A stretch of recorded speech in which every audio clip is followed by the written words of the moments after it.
Raiden, are you receiving? We're still here. How's that possible? The AI was destroyed. Only GW. Who are you? To begin with, we're not what you'd call human. Over the past 200 years, a kind of consciousness formed layer by layer in the crucible of the White House. It's not unlike the way life started in the oceans 4 billion years ago. The White House was our primordial soup, a base of evolution. We are formless. We are the very discipline and morality that Americans invoke so often. How can anyone hope to eliminate us? As long as this nation exists, so will we. Cut the crap! If you're immortal, why would you take away individual freedoms and censor the net? Jack, don't be silly. Don't you know that our plans have your interests, not ours, in mind? What? Jack, listen carefully, like a good boy. The mapping of the human genome was completed early this century. As a result, the evolutionary log of the human race lay open to us. We started with genetic engineering, and in the end, we succeeded in digitizing life itself. But there are things not covered by genetic information. What do you mean? Human memories, ideas, culture, history. Genes don't contain any record of human history. Is it something that should not be passed on? Should that information be left at the mercy of nature? We've always kept records of our lives, through words, pictures, symbols, from tablets to books. But not all the information was inherited by later generations. A small percentage of the whole was selected and processed, then passed on. Not unlike genes, really. That's what history is, Jack. But in the current digitized world, trivial information is accumulating every second, preserved in all its triteness, never fading, always accessible. Rumors about petty issues, misinterpretations, slander. All this junk data, preserved in an unfiltered state, growing at an alarming rate. It will only slow down social progress, reduce the rate of evolution. Right. You seem to think that our plan is one of censorship. Are you telling me it's not? You're being silly. What we propose to do is not to control content, but to create context. Create context. The digital society furthers human flaws and selectively rewards development of convenient half-truths. Just look at the strange juxtapositions of morality around you. Billions spent on new weapons in order to humanely murder other humans. Rights of criminals are given more respect than the privacy of their victims. Although there are people suffering in poverty, huge donations are made to protect endangered species. Everyone grows up being told the same thing. Be nice to other people. But beat out the competition. You're special. Believe in yourself and you will succeed. But it's obvious from the start that only a few can succeed. You exercise your right to freedom, and this is the result. All rhetoric to avoid conflict and protect each other from hurt.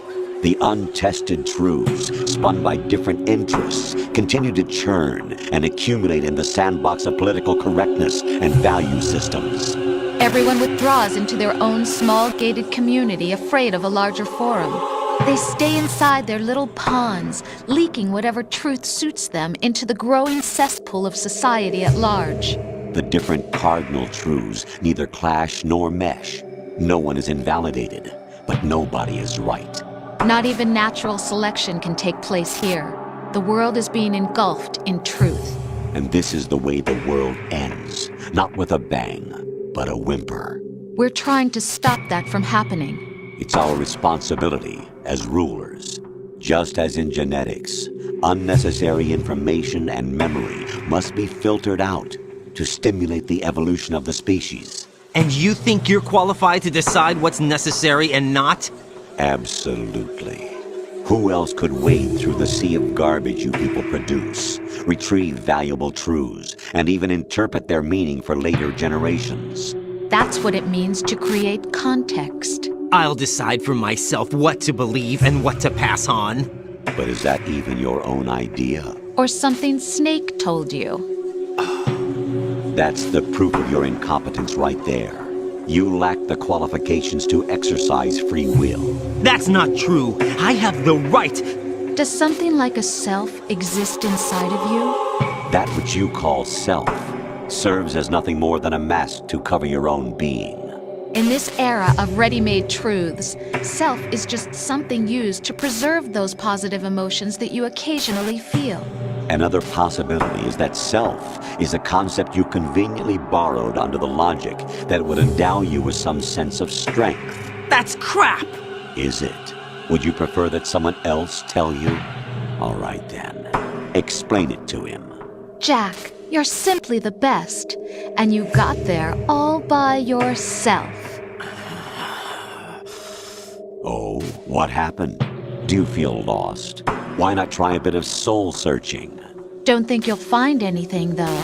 Ironic that although self is something that you yourself fashioned, every time something goes wrong, you turn around and place the blame on something else. It's not my fault. It's not your fault. In denial, you simply resort to looking for another, more convenient truth in order to make yourself feel better. Leaving behind in an instant the so-called truth you once embraced. Should someone like that be able to decide what is truth? Should someone like you even have the right to decide? You've done nothing but abuse your freedom. You don't deserve to be free. We're not the ones smothering the world. You are. The individual is supposed to be weak, but far from powerless. A single person has the potential to ruin the world. And the age of digitized communication has given even more power to the individual. Too much power for an immature species. Building a legacy involves figuring out what is wanted and what needs to be done for that goal. All this you used to struggle with. Now we think for you. We are your guardians, after all. You want to control human thought? Human behavior? Of course. Anything can be quantified nowadays. That's what this exercise was designed to prove. You fell in love with me just as you were meant to, after all. Isn't that right, Jack? Ocelot was not told the whole truth, to say the least. We rule an entire nation. Of what interest would a single soldier, no matter how able, be to us? The S3 plan does not stand for solid snake simulation. What it does stand for is selection for societal sanity. The S3 is a system for controlling human will and consciousness. S3 is not you, a soldier trained in the image of Solid Snake. It is a method, a protocol that created a circumstance that made you what you are. So you see, we're the S3, not you.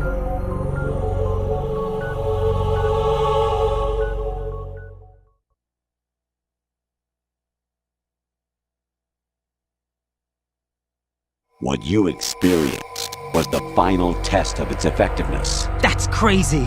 You heard what President Johnson said. The Arsenal's GW system is the key to their supremacy. The objective of this exercise was to establish such a method. We used Shadow Moses as a paradigm for the exercise. I wonder if you would have preferred a fantasy setting. We chose that backdrop because of its extreme circumstances. It was an optimal test for S3's crisis management capacity. If the model could trigger, control, and solve this, it would be ready for any contingency. And now, we have our proof.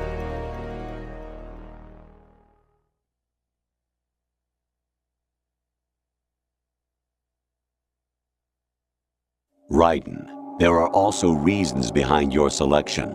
Solidus raised plenty of other child soldiers. Do you know why we chose you over them? It was because you were the only one who refused to acknowledge the past. All the others remember what they were and pay for it daily. But you turn your back on everything you don't like. You do whatever you like, see only the things you like, and for yourself alone. Yes, Rose can attest to that. You refused to see me for what I was.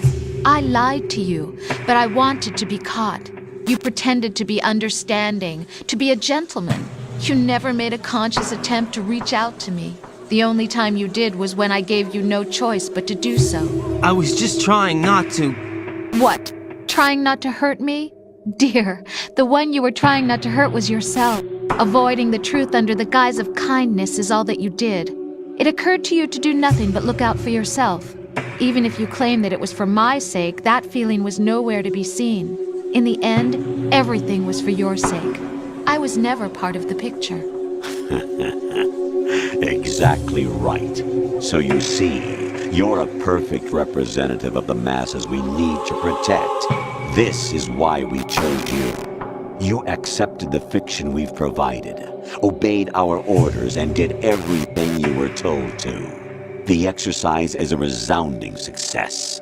Didn't I tell you that GW was still incomplete?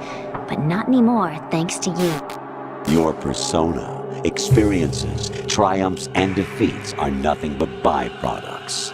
The real objective was ensuring that we could generate and manipulate them.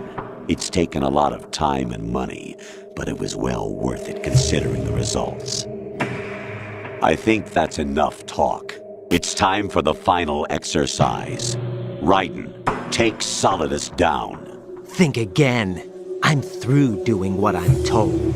Oh, really? Aren't you forgetting something? If you die, my child dies. The termination of vital signals from your nanomachines means the death of Olga's child. Not to mention the death of Rose. She's wired the same way. Rose, does she actually exist? Of course I do, Jack. You have to believe me. Damn! It will be a fight to the death. Solidus at least wants you dead. We will collect the necessary data from this last fight. Then we'll consider the exercise closed. So, Jack the Ripper, will it be Solidus, the Patriot's creation, or you, Solidus's creation? Our beloved monsters, enjoy yourselves.